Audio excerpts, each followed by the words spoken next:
Hello and welcome to today's episode on the history of the United States of America. As far as military strength goes, the beginning of America's emergence as a major empire was in 1917, when the United States joined World War I on the side of the Allied powers.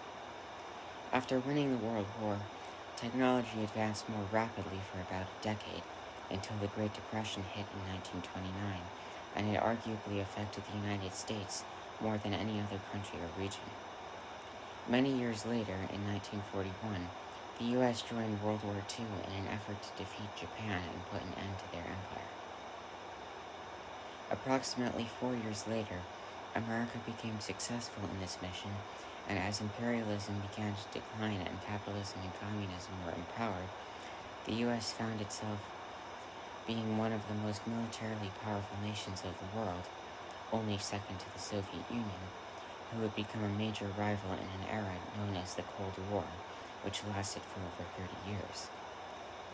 Aside from the battles of the Cold War, a civil rights movement occurred in the 1960s, which was primarily led by a man named Martin Luther King Jr., who is still regarded as a hero by most Americans today.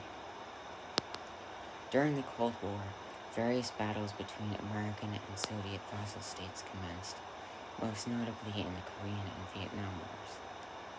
Many decades later, in 1989, the Cold War came to an end, and 2 years later, when the Soviet Union collapsed, America emerged as the only global superpower and the most militarily powerful nation in the world.